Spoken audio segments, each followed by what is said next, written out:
October 14, 1970. Marvin Gaye held Tammi Terrell as she took her final breath. She was only 24 years old. The woman who had stood beside him on stage, whose voice had blended with his in perfect harmony, was gone. For 3 years after that day, Marvin refused to perform live.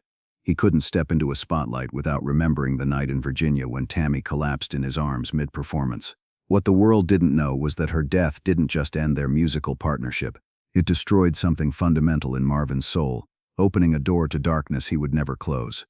If you want to discover more untold stories about Marvin Gaye and the tragic moments that changed him forever, subscribe to this channel and turn on notifications so you never miss what comes next. The first time Marvin Gaye and Tammi Terrell sang together in a Motown studio, something magical happened. It was early 1967, and Motown needed a new duet partner for Marvin. Tammi was young, just 21, but she carried herself with confidence that belied her age. She had already survived an abusive relationship with James Brown that left her battered and broken, but when she opened her mouth to sing, only pure beauty emerged. Marvin was 33, married to Berry Gordy's sister Anna in a union already showing cracks. He was known as temperamental, difficult, a perfectionist who drove producers crazy. But when Tammi stepped into that studio booth and they began harmonizing on Ain't No Mountain High Enough, something shifted. The tension in his shoulders relaxed. For the first time in months, he looked like he was enjoying music instead of treating it like a prison sentence. Their voices didn't just complement each other. They intertwined, creating something greater than the sum of its parts. When Marvin sang lead, Tammi's harmonies lifted his voice to impossible heights. When Tammi took the melody, Marvin's deep tones provided foundation that made her soar. Berry Gordy cleared their schedule for the next 3 months. They were going to record an entire album of duets. What happened over the next 18 months produced some of the most beloved songs in soul music history. Ain't No Mountain High Enough became their signature. Your Precious Love showed tenderness that made couples question their own relationships. Ain't Nothing Like the Real Thing captured the excitement of new love. The songs weren't just hits. They became anthems, played at weddings and anniversaries, songs that defined what soul music could be when two perfect voices found each other. But behind the studio magic, something else was developing between Marvin and Tammi, something neither could fully name, something that existed between professional partnership and romantic love. They weren't having an affair, at least not physically, but there was an intimacy that transcended typical collaboration. They finished each other's sentences. They could communicate entire thoughts with just a glance. When one was having a bad day, the other knew without being told. October 14, 1967, Hampton-Sydney College in Virginia. The venue was packed with students who had driven from neighboring towns to see Motown's hottest new duo. Marvin and Tammi had been touring for months, and every show had been a triumph. This night was supposed to be no different. They were midway through their set, performing a medley, when Marvin noticed something wrong. Tammy's hand, which had been gripping his, suddenly went limp. Her weight shifted against him, no longer comfortable proximity, but dead weight of someone losing control. He turned slightly, still singing, and saw her eyes had rolled back. Her mouth was still moving, muscle memory producing lyrics, but she wasn't there anymore. Something inside her skull was pulling her away from consciousness.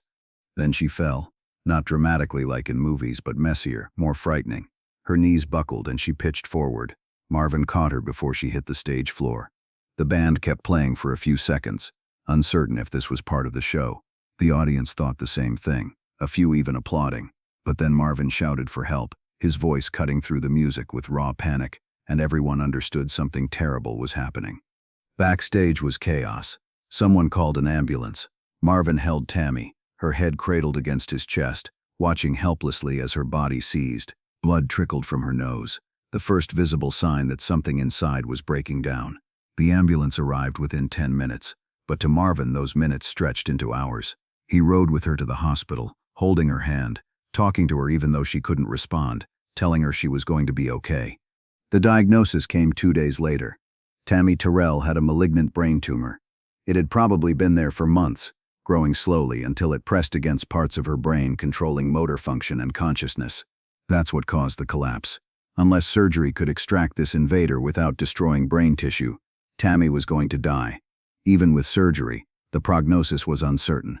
Brain surgery in 1967 was far from precise science, but without surgery, there was no hope at all. The first surgery took 7 hours. Marvin sat in the waiting room, drinking bitter coffee, unable to think about anything except what was happening behind those operating room doors. Berry Gordy came, offered to have Motown's lawyers ensure Tammi got the best care. When the surgeon finally emerged, the news was cautiously optimistic. They had removed most of the tumor, but not all. Some portions were too entangled with critical brain tissue. Tammi had survived. The next 72 hours would be critical. Tammi survived those hours. She survived the week, the month. But surviving wasn't recovering. The tumor started growing back almost immediately, angry and aggressive. 6 months later, Tammi collapsed again in her apartment. The doctors scanned her brain and delivered the dreaded news. The tumor was back, larger than before. They needed to operate again. This pattern would repeat itself 8 times over 3 years. 8 times Tammi would show improvement, would talk about getting back in the studio. 8 times the tumor would return, requiring another surgery, another risk. With each surgery, Tammi lost pieces of herself. Her memory started failing. She'd forget conversations from hours before. Her coordination deteriorated. She started having trouble with words, searching for terms that used to come easily, replacing them with approximations that were close but not quite right. Marvin was there for every surgery, every recovery, every setback. He visited her hospital room constantly, had stopped touring and drastically reduced studio work. Berry Gordy was not pleased. Motown had invested heavily in this duo, and that investment now produced zero return. But Marvin didn't care. All his emotional energy was focused on Tammi and the slow-motion tragedy unfolding in that hospital room. He would sit beside her bed and talk about everything and nothing. He brought her favorite foods. He played their songs, hoping the music might reach whatever part of her brain remained untouched. Sometimes she recognized the songs and smiled. Sometimes she didn't, and those times were hardest because they showed how much the disease was stealing. People around Motown started talking.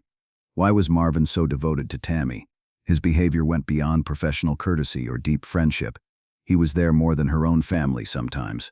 Was there something between them? Had they been in love in a way that couldn't be publicly acknowledged because of Marvin's marriage? The questions swirled, but no one asked directly. And Marvin never volunteered answers. The truth was probably more complicated than yes or no could capture. Marvin and Tammi had shared something rare, a connection that transcended easy categorization. Their voices had achieved a union most duet partners never find. That kind of musical intimacy often creates emotional intimacy. What Marvin felt for Tammi was probably love, though perhaps not romantic love in the traditional sense. It was the love of someone who had found a true artistic soulmate. It was the love of a protector for someone vulnerable. It was the love of someone who saw potential for joy in his life, then watched helplessly as that potential was destroyed by cellular betrayal. As Tammi's condition deteriorated through surgery after surgery, Marvin's own stability began to crack. He had always been temperamental, prone to mood swings and depression, but this was different. This was sustained despair punctuated by moments of false hope that made subsequent disappointments even more crushing. He started missing recording sessions, something he'd never done. He stopped returning phone calls. He spent hours alone, curtains drawn, avoiding everyone. And somewhere during this period, he discovered cocaine. Not as recreation, but as medication. As something to numb the pain of watching someone he cared about die slowly while medicine proved powerless to stop it.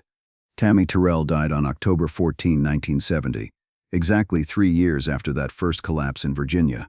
She was at Graduate Hospital in Philadelphia when she finally lost her battle with the brain tumor. Marvin was not there at the exact moment of death, though he visited the day before. Whether he was physically present or not, he was there in every way that counted. He had walked this entire terrible journey with her, watched her slip away piece by piece. The funeral was held in Philadelphia. Marvin attended wearing dark sunglasses that hid eyes red from crying. He sat in the back alone, consumed by grief that had no outlet. When people approached with condolences, he nodded but said nothing. There were no words adequate to what he was feeling. Tammi's mother gave him a photograph of Tammi from happier times. Marvin kept it for years, carried it until the edges were worn soft. After the funeral, Marvin made a decision. He would not perform live again. Not for a while, maybe not ever. He couldn't step onto a stage without seeing Tammi collapse, without feeling her weight in his arms, without remembering that moment when he realized something was terribly wrong. The spotlight that had once energized him now felt like an interrogation lamp, exposing every failure. How could he sing songs about love and joy when the person who had embodied those things was gone? So he simply stopped. Berry Gordy pleaded. Other Motown artists tried to coax him back. Promoters offered increasingly large sums. None of it worked. For 3 years, Marvin Gaye refused to perform live. But he couldn't stop making music entirely because music was how he processed emotion. He retreated to the studio, working alone or with engineers who understood not to push him. What emerged from this isolation was What's Going On, the album many consider his masterpiece. It started as a song about social injustice and Vietnam War, but became something more personal, a meditation on suffering and survival, on trying to understand why bad things happen to good people. The cocaine use that began during Tammi's illness didn't stop after her death. It intensified. Marvin had discovered the drug could silence the voice in his head that replayed Tammi's collapse over and over, could blur the memory of her in that hospital bed, could make him feel something other than crushing grief. At first it was occasional, used when memories became too vivid, but occasional use became regular use, and regular use became dependency. By the mid-70s, Marvin's cocaine habit was no longer something he could control or hide. It affected his work, his relationships, his ability to function. The drug that started as a way to cope with unbearable pain had become its own source of pain, a trap he couldn't escape. He knew he was destroying himself. He knew the irony of surviving Tammi's death only to kill himself slowly with chemicals. But knowing didn't change anything. People who knew Marvin would later say he was never the same after Tammi died. The light had gone out in some fundamental way. He still made brilliant music, still had commercial success, still performed when he finally returned to stages in 1973. But something essential was missing. The joy in creation that had been so evident during his sessions with Tammi never fully returned. Music became work, a job he was very good at but that no longer fed his soul, and the cocaine use became a permanent feature, a dependency that would follow him through his second marriage to Janice Hunter, through tax problems and financial collapse, through exile in Europe, and finally to his parents' house in Los Angeles, where his own father would end his life with 3 gunshots on April 1, 1984.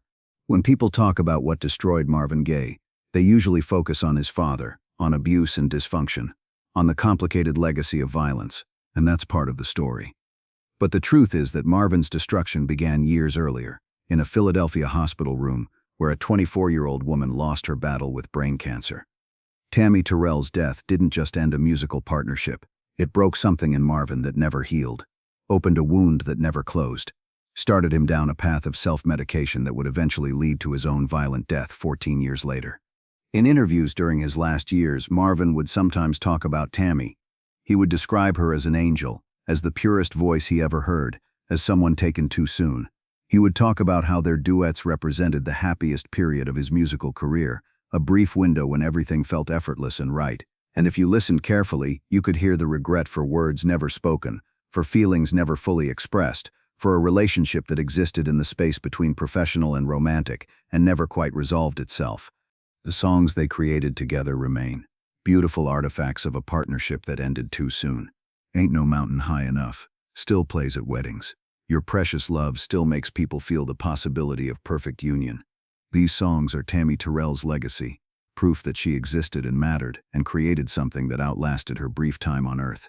But they're also monuments to loss, reminders of what might have been if brain tumors didn't exist, if 24-year-old women didn't die for no reason, if Marvin Gaye had been able to hold on to the light Tammi brought into his life. When Marvin finally returned to performing in 1973, he never sang the duets with Tammi again. Other artists covered them. Other duet partners tried to recapture that magic, but Marvin refused. Those songs belonged to Tammi, and performing them with anyone else would have been a violation of something sacred. It was one of the few boundaries he maintained in a life that increasingly had no boundaries. And perhaps that refusal was his way of saying what he never got to say directly, that what they had was unique and irreplaceable, that she mattered to him in ways he could never fully articulate, that her death took something from him that could never be recovered. The final irony is that Tammi Terrell, who died so young, and whose recording career lasted less than 3 years, left a larger mark on Marvin Gaye than almost anyone else in his life. She changed his music, changed his heart, and when she died, she changed the trajectory of his remaining years. The door to darkness that opened when she first collapsed stayed open until the day his father pulled the trigger. And in that sense, when people ask what destroyed Marvin Gaye, the answer is complicated. It was his father, yes. It was the drugs, certainly. It was the industry and dysfunction that haunted his family. But it was also love, or something very much like love, and the unbearable weight of watching that love die slowly while medicine stood by helpless. Tammi Terrell didn't just die in 1970. Part of Marvin Gaye died with her, and the part that survived spent the next 14 years looking for a way to follow her into whatever comes after this life. On April 1, 1984, he finally found it.